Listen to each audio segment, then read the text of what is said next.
সম্মানিত দর্শক শ্রোতা, আশা করি আপনারা সকলেই ভালো আছেন। যারা যেখান থেকে যুক্ত হয়েছেন আপনাদের সকলকে আন্তরিক অভিনন্দন এবং শুভেচ্ছা জানাচ্ছি। আলোচক হিসেবে যোগ দিয়েছেন আমার প্রাণপ্রিয় ২ জন আলোচক। একেবারেই প্রাণের স্পন্দন, আমার একেবারেই কাছের মানুষ, বন্ধু মানুষ মাওলানা খালেদ সাইফুল্লাহ এবং যোগ দিয়েছেন আলোচনার জন্য মাওলানা বেলাল হুসাইন। জি, মাওলানা বেলাল হুসাইন ভাই আপনি কেমন আছেন? জি, আলহামদুলিল্লাহ। আপনি কেমন আছেন? আলহামদুলিল্লাহ। খালেদ সাইফুল্লাহ ভাই আপনি কেমন আছেন? আলহামদুলিল্লাহ ভালো আছি। আপনি কেমন আছেন? জি, আলহামদুলিল্লাহ। সর্বপ্রথম যে বিষয়টা আমরা বলতে চাই, সেটা হচ্ছে যে প্রত্যেকটি সংগ্রাম, প্রত্যেকটি বিজয় এবং প্রত্যেকটি সাফল্যর পিছনে আলেম ওলামা কিন্তু কোনো অংশে পিছিয়ে নাই। প্রত্যেকটা বিজয়ে আমরা দেখেছি ১৯৭১ সাল বলেন, আপনার ১৯৬৯ বলেন, ৫২ বলেন, অ্যা প্রত্যেকটা বিষয়ে কিন্তু আলেম ওলামাদের অবস্থান কিন্তু আছেই। কিন্তু সেইটা আমরা পর্যায়ক্রমে যে পরিমাণ অবদান বা যে পরিমাণ ভূমিকা আসলে রাখা হয়, পরবর্তীতে আমরা দেখি সেই পরিমাণ আলেম ওলামাদেরকে আসলে মূল্যায়ন থেকে অনেকটা বঞ্চিত হয় অনেক আলেম ওলামাই। লাঞ্ছিত হয়, বঞ্চিত হয়, অনেক অপমানের শিকারও হয়। সেই বিষয়ে আসলে রিসেন্ট যে ঘটনাটা ২০২৪ সালের এই ৫ই আগস্ট যে আসলে একটা বিজয় আমরা বলব। সেই বিজয়ে আলেম ওলামাদের আমি জানি, যতটুকু আমি কালেকশন করেছি ৭৩ জন আলেম ওলামা শহীদ হয়েছে। তার ভেতরে ১৪ জন হাফেজে কোরআন। ১৪ জন হাফেজে কোরআন সহ টোটাল মিলে মোটামুটি প্রায় ৭৩ জন আলেম ওলামাই শহীদ হয়েছেন। তাহলে এই বিজয়েও কিন্তু আলেম ওলামার অবস্থান কিন্তু কোনো অংশে ছোট নয়। এই বিষয়টা আসলে খালেদ সাইফুল্লাহ ভাই ১ম এ যদি আপনি বলেন যে প্রত্যেক সংগ্রামে আলেম ওলামার ভূমিকা বলতে আপনি আসলে কি বোঝাবেন? আলহামদুলিল্লাহ ওয়াসসালাতু ওয়াসসালামু আলা রাসূলিল্লাহ ওয়া আলা আলিহি ওয়া আসহাবিহি আজমাইন আম্মা বাদ। সম্মানিত প্রাজ্ঞদক্ষ উপস্থাপক মহোদয়, আপনি একটি গুরুত্বপূর্ণ প্রশ্ন করেছেন। প্রথমেই আল্লাহ তাআলা শুকরিয়া আদায় করছি যে মহান মালিক আমাদেরকে দীর্ঘ ২ দশকের পরেই আল্লাহ পাক আমাদেরকে জুলুমবাজ ফ্যাসিস্ট রেজিম থেকে মুক্তি দিয়েছেন। এজন্য শুকরিয়া আদায় করছি আলহামদুলিল্লাহ। বিশ্বনবীর আলহামদুলিল্লাহ। প্রতি দরুদ ও সালাম পেশ করছি সাল্লাল্লাহু আলাইহি সাল্লাম। সাল্লাল্লাহু আলাইহি ওয়াসাল্লাম। উলামায়ে কেরাম মহান স্বাধীনতা যুদ্ধে, এমনকি পৃথিবীতে মানুষের ন্যায্য অধিকার আদায়ের জন্য যত স্তর আছে, যত সেক্টর আছে, সব ক্ষেত্রে উলামায়ে কেরামদের ভূমিকা অবিস্মরণীয়। আমরা যদি ঊনবিংশ শতাব্দী থেকে শুরু করি, ঊনবিংশ শতাব্দীতে শহীদ সৈয়দ বেরলভী রহমতুল্লাহ আলাই তিনি ইন্ডিয়ার মুসলমান তথা জনগণের মুক্তি সংগ্রামে সর্বপ্রথম ভূমিকা পালন করেছিলেন। বালাকোটের সিপাহ সালার তাকে বলা হয়। ইন্ডিয়ায় যতগুলো স্বাধীনতা সংগ্রাম হয়েছিল মানুষের ন্যায্য অধিকার আদায়ের জন্য, প্রত্যেকটা সংগ্রামেই ওলামায়ে কেরামদের ভূমিকা সবার আগে এবং সবার উপরে। সবার আগে ওনারাই প্রতিবাদ করেছিলেন, ওনারাই যুদ্ধের ডাক দিয়েছিলেন। ১৯৪৭ সাল, ১৯৫২ সাল, ১৯৬৯ সালের গণ অভ্যুত্থান, ১৯৭২ সনের ভাষা আন্দোলন এবং ১৯৭১ সনের মহান মুক্তিযুদ্ধ, এই বিষয়গুলো যদি আমরা খেয়াল করি, ইতিহাস পড়ি, ভাষা আন্দোলনে ওলামায়ে কেরামদের ভূমিকা উল্লেখযোগ্য। জি। এরপরে 1969 সনের গণ অভ্যুত্থানে ওলামায়ে কেরামদের ভূমিকা উল্লেখযোগ্য। 1971 সালে ওলামায়ে কেরামদের ভূমিকা এত বেশি, আমরা যদি ইতিহাসের দিকে তাকাই তাহলে বুঝতে পারবো। 1971 সনে আমাদের মহান স্বাধীনতা যুদ্ধে, বিশেষ করে আমি একটা মাদ্রাসার নাম দিয়েই শুরু করতে যাচ্ছি। আমরা সবাই জানি চট্টগ্রামের একটি মাদ্রাসা পটিয়া মাদ্রাসা, বাংলাদেশের সব থেকে বড় মাদ্রাসা।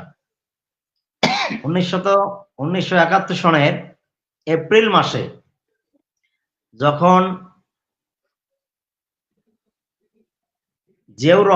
প্রেসিডেন্ট জিয়াউর রহমান কর্ণফুলী নদী পাড়ি দিয়ে তিনি যখন কালুরঘাটে আসলেন, আসার পরে পাকিস্তানি হানাদার বাহিনীরা যখন তাকে মারার জন্য চতুর্দিক থেকে ওত পেতে বসেছিল, তখন তিনি চিন্তা করলেন যে আমি এখন কোথায় আশ্রয় নেব।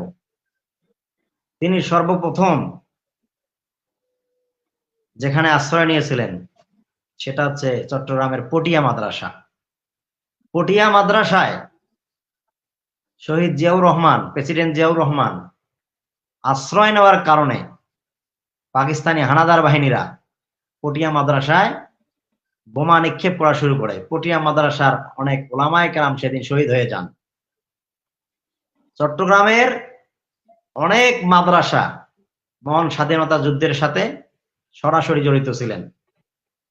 বিশেষ করে আল্লামা শাইখুল হাদিস আজিজুল হক রহমতুল্লাহি আলাই 1971 সনের মহান স্বাধীনতা যুদ্ধে তার যে ভূমিকা, সরাসরি বঙ্গবন্ধুর সাথে মহান স্বাধীনতা যুদ্ধে তিনি জড়িত ছিলেন। তিনি বাংলাদেশকে স্বাধীন করার পক্ষে যে ভূমিকা রেখেছিলেন, এজন্য বঙ্গবন্ধু তার ভূয়সী প্রশংসা করেছিলেন। মাওলানা আব্দুল হামিদ খান ভাসানী মুসলিম আওয়ামী লীগের সভাপতি ছিলেন। কিন্তু এখানে মাওলানা আব্দুল হামিদ কিন্তু এখানে একটা প্রশ্ন থেকে যায়, সেটা হলো যে মাওলানা আজিজুল হক রহমতুল্লাহি আলাই যে 1971 সালের যুদ্ধে যে ভূমিকা রাখছেন, কিন্তু শেষ পরিণতিতে আসলে তার কি হলো? উজু করার পর্যন্ত পানি দেওয়া হয়নি। মানে এটা আসলে মানে ভূমিকা অনুযায়ী তার প্রতিদান এরকম হওয়ার কথা কি? মানে এইরকম হওয়া উচিত। আপনি সত্যি বলেছেন। দীর্ঘ দিন ধরে তিনি কারাগারে বন্দী ছিলেন, জালিমের বন্দিশালায় তিনি আবদ্ধ ছিলেন। শেষ পর্যন্ত তিনি মানসিক ভারসাম্যহীন অবস্থায় তার শেষ জীবন তিনি কাটাইছিলেন। তাকে উজুর পানি দেওয়া হয় নাই, তাকে পাগলা, তার কারাগারে তার কক্ষে পাগলা কুত্তা দেয়া হয়েছিল। পাগলা কুত্তা তাকে মানে এত বেশি পাগলা কুত্তার মাধ্যমে তারা নির্যাতন করেছিল। একটা মানুষ এভাবে একজন মানুষকে নির্যাতন করতে পারে না। এত অমানবিক, এত নিষ্ঠুর, এত পৈশাচিক ভাবে নির্যাতন করেছিল।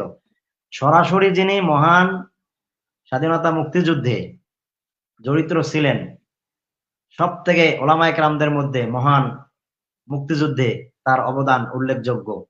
তাকে শেষ পর্যন্ত কিরূপ আচরণ করা হলো এটা বলা বাহুল্য। এটা এই ইতিহাসটা সবাই জানে।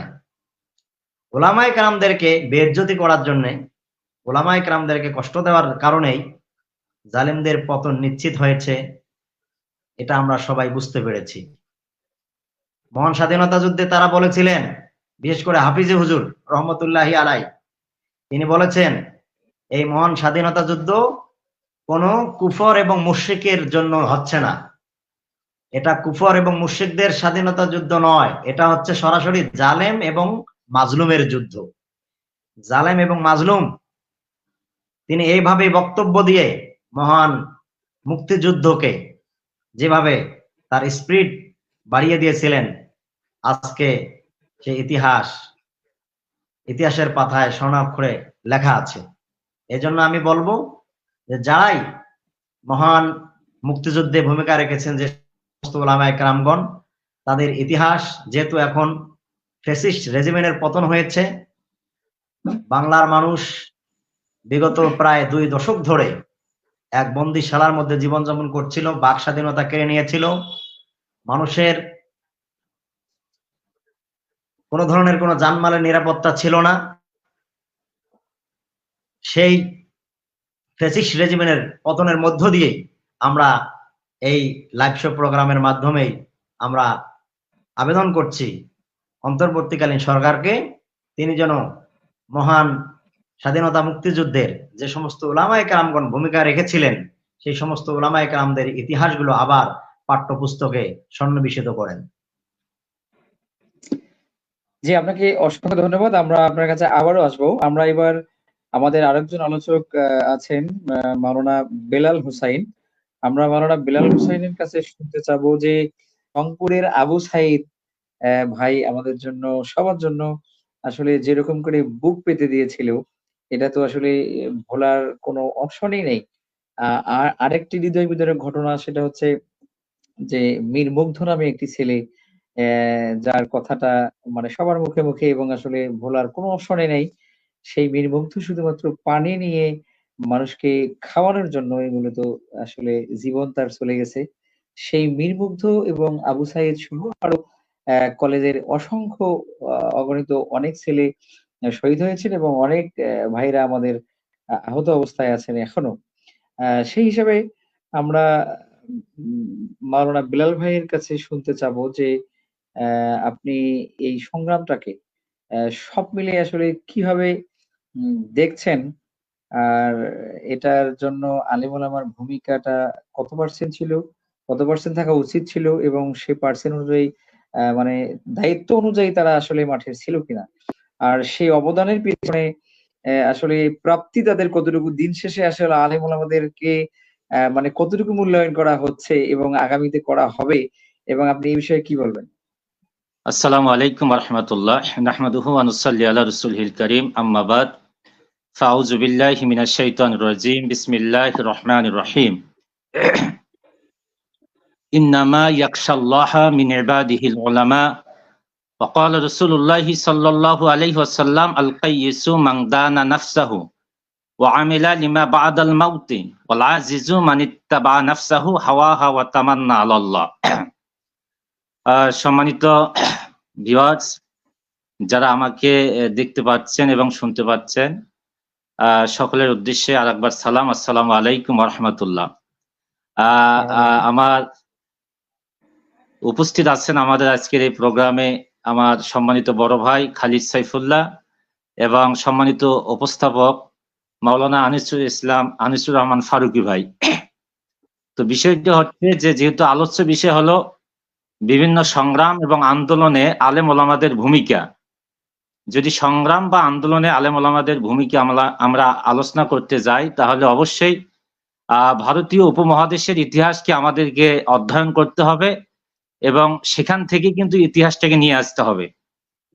তো যুগে যুগে যুগে আলেম ওলামাদের ভূমিকা ছিল, কিন্তু এটা আসলে দুঃখের বিষয় যে যেহেতু মুসলিম সাহিত্যিক, মুসলিম সাংবাদিক যে পরিমাণে থাকার কথা ছিল, আমরা মুসলমানেরা আমরা সেই পরিমাণে ওই দিকে নজর না দেওয়ার কারণে মুসলমান এবং আলেমদের প্রকৃত ইতিহাসের মধ্যে কিন্তু জায়গা পায়নি। বিধায় এখানে বামপন্থীরা যখন ইতিহাস লিখেছে, ঠিক ওই সময় মুসলমানদের যে অবদান ছিল আলেম ওলামাদের, সেটা কিন্তু তারা কেটে দিয়েছে।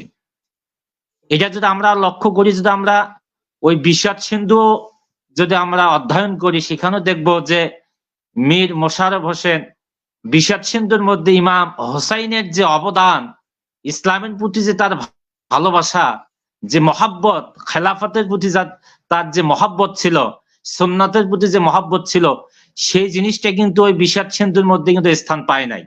কারণ ওই জায়গায় ইসলাম বিদ্বেষী কিছু মনোভাব সেখানে ঢুকাই দেওয়া হয়েছে।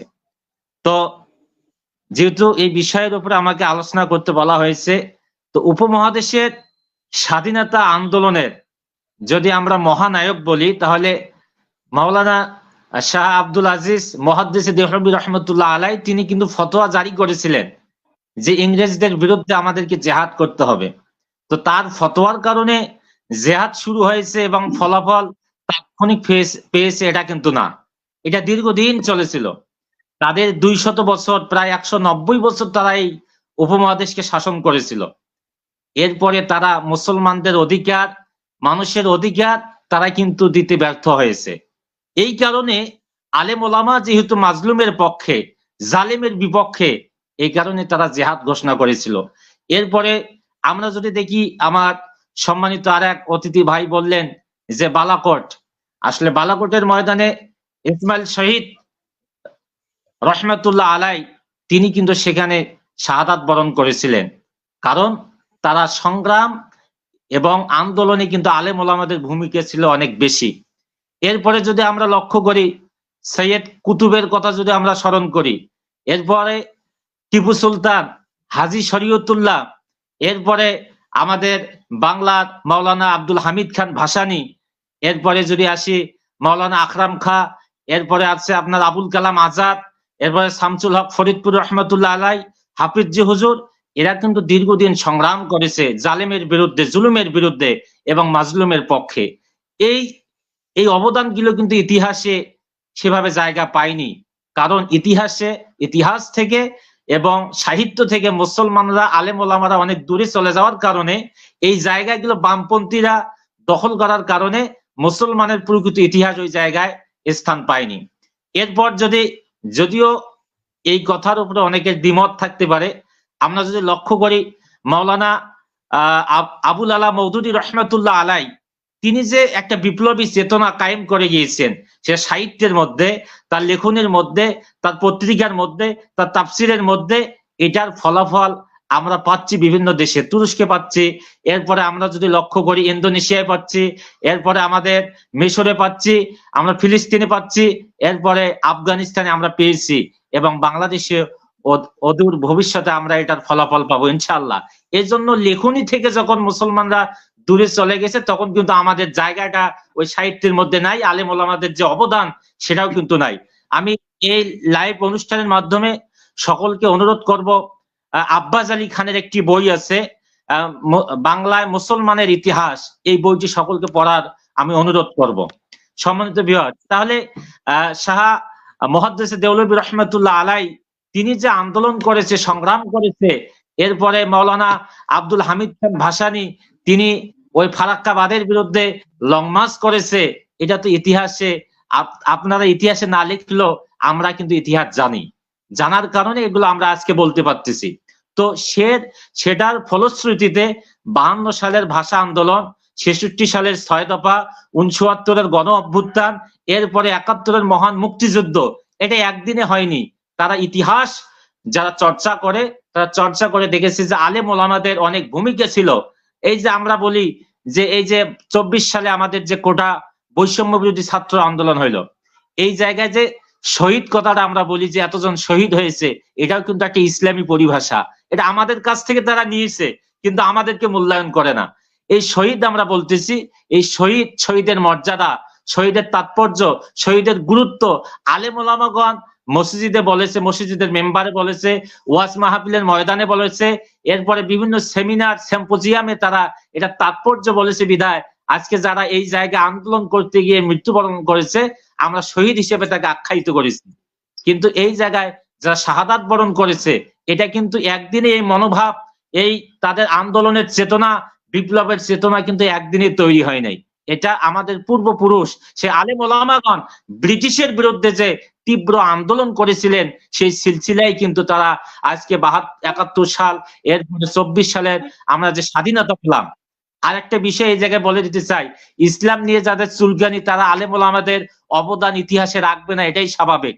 আজকে দেখেন যারা সংখ্যালঘু আমরা যাদেরকে বলতেছি, তারা তাদের যাবতীয় কার্যক্রম সঠিকভাবে করতেছে, কিন্তু আমরা মূলত এত সংখ্যায় মুসলমান থাকার পরেও আমরা এই 24 সালের আগ পর্যন্ত আমরা নিজেকেই কিন্তু সংখ্যালঘু মনে করছিলাম।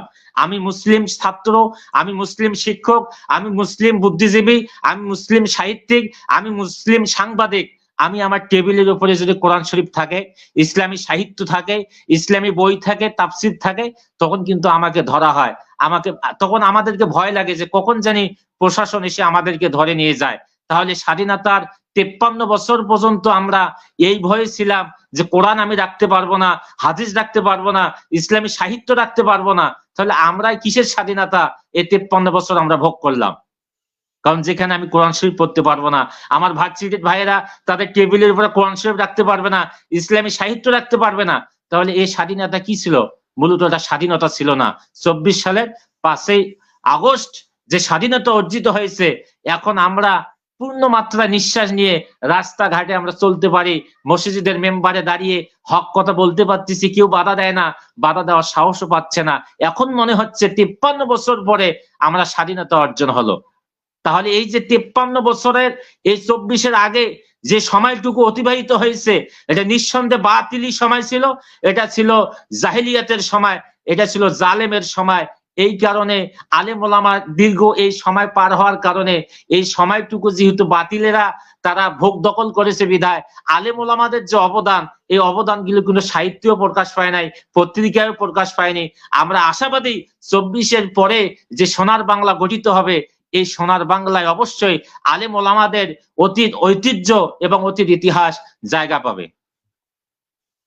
সম্মানিত ভিউয়ার্স এবং সম্মানিত উপস্থিতি, যে আমি একটি আয়াত তিলাওয়াত করেছিলাম যে আল্লাহ রাব্বুল আলামিন বলেছেন যে একমাত্র আল্লাহকে যদি ভয় করে আলেম ওলামারাই ভয় করে।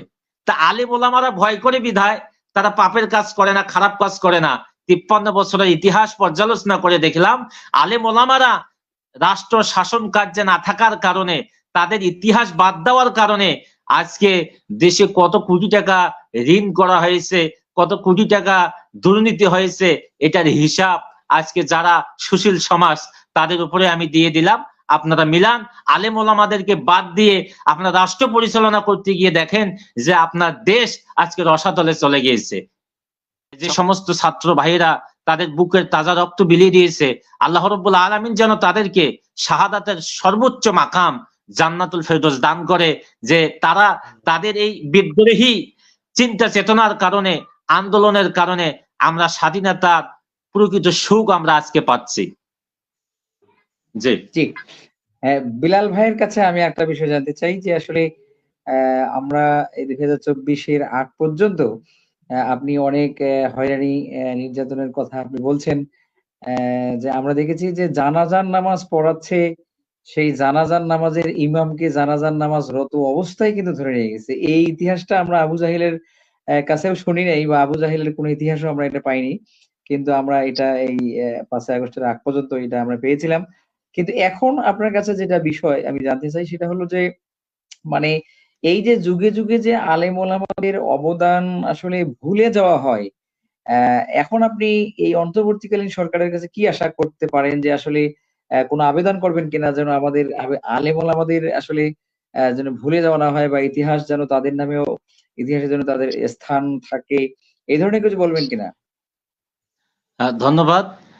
অন্তর্বর্তীকালীন যে সরকার গঠিত হয়েছে, যারা এটা নেপথ্যে ছিল বা যারা এটা গঠনে সহযোগিতা করেছে, আমি তাদেরকে ধন্যবাদ জানাই এই কারণে যে ওই সিরিয়ালের মধ্যে একজন আলেমের নাম তারা দিয়েছে এবং তিনি ধর্ম মন্ত্রণালয়ের দায়িত্বে আছেন। এটা আমাদের জন্য অত্যন্ত সুখের এবং একটা স্বস্তির খবর যে তারা ওই জায়গায় একজন আলেমকে মূল্যায়ন করেছে। ইতিপূর্বে তো তারা আলেমকে মূল্যায়ন করে নাই। তো আমি অন্তর্বর্তী সরকারের কাছে এটাই চাবো যে সামনে যে এরা যতদিন থাকে, তারা দেশের শান্তি শৃঙ্খলা রক্ষার জন্য যতদিন একটা নির্বাচনের পরিবেশ তৈরি হয়নি ততদিন পর্যন্ত তারা থাক। এটা আমরাও চাই যে যে পরিবেশ তৈরি হচ্ছে যে সামনে হয়তো বা আরো এর চেয়ে কঠিন পরিস্থিতি আসতে পারে। তো আমরা আল্লাহ তাআলার কাছে দোয়া করি যে আল্লাহ তাআলা যেন এই পরিবেশটাকে একটি ইসলামী পরিবেশে রূপান্তরিত করে। তৎসঙ্গে এখানে আমরা তাদের কাছে আহ্বান জানাবো, মানুষের অধিকার, ন্যায় বিচার এবং তৎসঙ্গে মানুষের কথা বলার অধিকার, আমরা তাদের কাছে আর কিচ্ছুই চাই না। আমরা একটা জিনিসই চাই, আমাদের কথা বলার যদি অধিকার থাকে, আর মসজিদের মেম্বার গুলো যেন আমাদের জন্য উন্মুক্ত থাকে, যেন কোনো বামপন্থী রামপন্থী যেন এসে এখানে বাধা না দেয়। এটাই যদি থাকে, আগামী যে শতাব্দী আসতেছে আমরা এটা ইসলামের শতাব্দী হিসেবেই ঘোষণা করবো ইনশাআল্লাহ। জি, আপনাকে অসংখ্য ধন্যবাদ আপনার গুরুত্বপূর্ণ আলোচনা করার জন্য। খালেদ সাইফুল্লাহ ভাই, আপনি শেষ প্রান্তে আমরা আসছি, আর কিছু বলবেন কিনা? জি, আমি আমার শেষ কথা এটাই বলতে চাচ্ছি, সেটা হচ্ছে আমরা ইতিমধ্যে জেনেছি জুলাই এবং অগাস্ট এই 2 মাসে, অর্থাৎ বলা যায় যে 36 দিন মোট, এই 36 দিনে 2500 জি, ছাত্র, শিক্ষক, ব্যবসায়ী, অসহায় দরিদ্র, ছাদের উপরে বাচ্চা গুলিবিদ্ধ সহ 2500 লোক এই ফ্যাসিস্ট রেজিমের গুন্ডা বাহিনীর হাতে শাহাদাত বরণ করেছিলেন। একটু আগে আমাদের সম্মানিত আলোচক মাওলানা বেলাল হোসেন বললেন, অন্তর্বর্তীকালীন সরকারের কাছে যে আবেদন ওনার, খুবই গুরুত্বপূর্ণ বিষয় উনি তুলে ধরেছেন। অন্তর্বর্তীকালীন সরকারকে মনে রাখতে হবে তারা কোনো রাজনৈতিক সরকার নয়, তারা কোনো রাজনৈতিক সরকার নয়, তারা হচ্ছে জনগণের সরকার। তারা কোনো রাজনৈতিক বক্তব্য দিতে পারবেন না। জি, বেলাল ভাইকে বলবো যে একেবারে শেষ প্রান্তে আপনি একেবারে আপনার শেষ বক্তব্য যদি থাকে সেটা বলবেন। এই ইতিপূর্বে যত আন্দোলন হয়েছে সকল আন্দোলনেই কিন্তু ছাত্ররা সফল হয়েছে, এবং খোদ আমরা স্বাধীনতার 53 বছরে আমরা অনেক ইতিহাস শুনেছি যুদ্ধের, গণ অভ্যুত্থানের, কিন্তু আমাদের বয়স কম থাকার কারণে ওগুলো তো দেখার সুযোগ হয়নি। আমরা 24 সালে এসে যে একটা গণ অভ্যুত্থানের আমরা দেখলাম, এখান থেকে সকল শাসককে শিক্ষা নিতে হবে যে আল্লাহ তাআলা কিন্তু ছাড় দেন, ছেড়ে দেন না। ইন্না বাতশা রাব্বিকা লাশাদীদ, আল্লাহ ছাড় দেন, ছেড়ে দেন না। তার মানে ভবিষ্যতেও যদি কোনো ক্ষমতা লোভী, এই ধরনের কোন জালেম জুলুমবাজ মানুষের অধিকারকে খর্ব করে, জালেম জুলুম করে, তাহলে তাদেরও কিন্তু পরিণতি এটাই হবে, এবং ছাত্র জনতা তারা কিন্তু রুখে দেবে। আমার সর্বশেষ কথা এটাই, এবং ভবিষ্যতে এরকমই আন্দোলন হবে, এটা আমি আশা করি ইনশাআল্লাহ। মাওলানা বেলাল হোসাইনকে আমি অন্তরস্থল থেকে ধন্যবাদ জানাচ্ছি, আন্তরিক মোবারকবাদ জানাচ্ছি যে আপনি আপনার এত গুরুত্বপূর্ণ সময়, এত জ্ঞানগর্ভ আলোচনা আমার লাইভ অনুষ্ঠানে উপহার দেওয়ার জন্য। আমি ধন্যবাদ জানাচ্ছি আমার প্রাণপ্রিয় মানুষ, একেবারে কাছের মানুষ খালেদ সাইফুল্লাহ ভাইকে, যে তিনি অত্যন্ত জ্ঞানগর্ভ এবং ইতিহাস টেনে, টেনে অনেক চুলচেরা বিশ্লেষণ আপনি করেছেন। সম্মানিত দর্শক, আপনারা এতক্ষণ থেকে আমাদের সাথে যুক্ত থাকবার জন্য আপনাদের সকলকে আন্তরিক অভিনন্দন এবং শুভেচ্ছা জানাচ্ছি। এই পর্যায়ে আমি আমার আলোচনা এখানেই শেষ করছি। আসসালামু আলাইকুম ওয়া রাহমাতুল্লাহি ওয়া বারাকাতুহু।